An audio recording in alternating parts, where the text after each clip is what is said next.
Hello, my Gamma friends. We're back with another video today.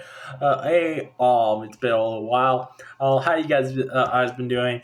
I took a bit of a break for Christmas, but I'm back.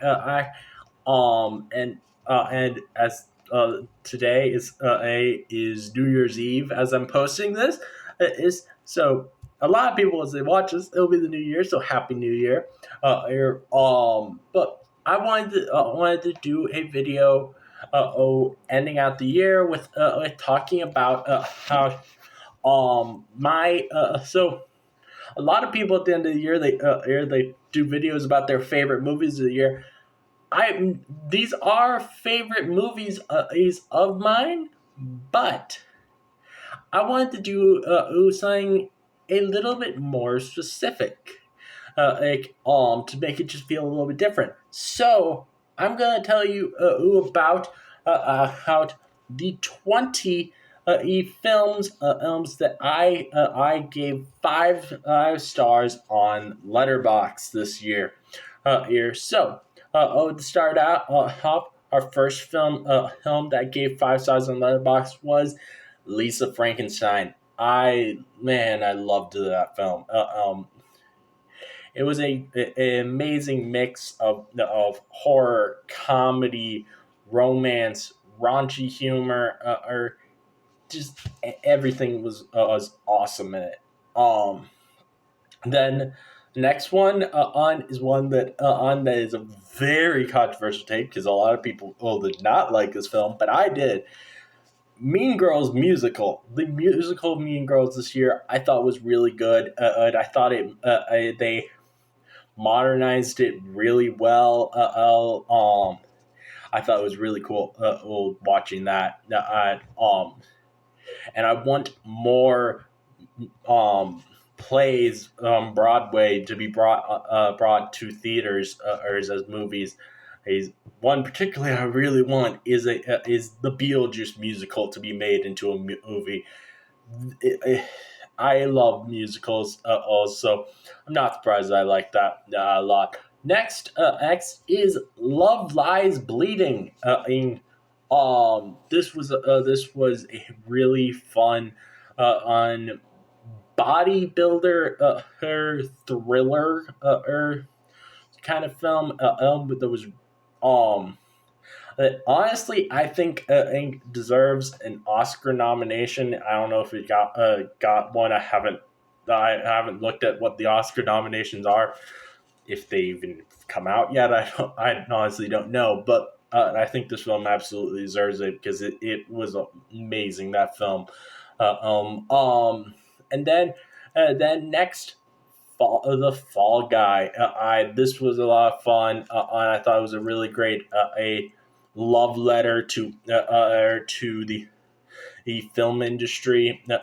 Then next is if the John Krasinski directed a Ryan Reynolds film that was basically like a live action Pixar movie, which was so much fun to watch. The Garfield movie, which not a lot of people I think watched, but I ended up really liking it. I thought it was a really fun ride. And then the next one is Summer Camp, another film that not a lot of people watch, but I really enjoyed. It was actually one that I had gotten an early screener for, or to review here on TikTok, and it was so much fun to watch. And I'm so thankful for Pixel Screen Media, I think it might have been who had given it to me.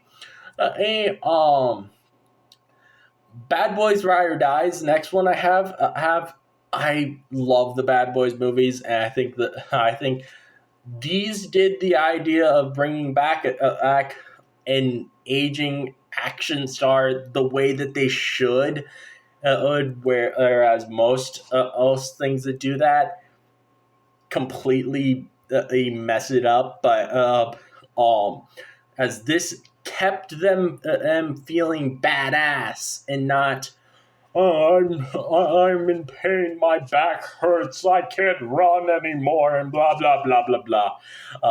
I really like that they didn't do all of that with the Bad Boys film. Is being brought back. Yeah, I love Bad Boys Ride or Die.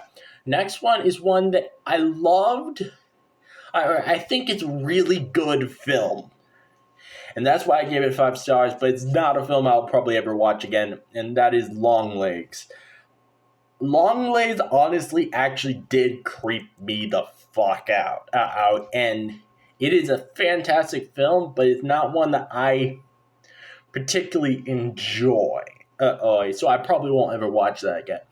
The next one is Maxine, which I thought was so much fun. It was this murder mystery slasher. I thought that was really cool. And also it's set in old timey Hollywood. That's which I love. I love seeing stuff like set in and around the film industry for films. I think it's a really cool thing to see. Next is Deadpool and Wolverine. I so as I have thought more about this film, I probably wouldn't put it as high as I did originally. And there are a couple things about it that I dislike, but I did give this a 5 out of 5 stars when I first watched it. Next is Jackpot, the Aquafina and John Cena comedy sort of action movie about people trying to kill this girl because she won the lottery, and they think they are able to get the lottery if they kill her. I thought that this film was absolutely fucking hilarious. Next is Transformers One. Not enough people went to see this film. It was a really good Transformers film. And probably it is one of the best. It is not my favorite. That still goes to owes to Bumblebee, but I love this one. Next is another robot animated film, The Wild Robot. This was such a fun, emotional film. I think it's signed that should absolutely get a nomination at the very least for best animated film at the Oscars. And then next one is Will and Harper. Such a beautiful and hilarious journey for between Will Ferrell and his trans friend Harper, or Harper Steele, I believe it was her name.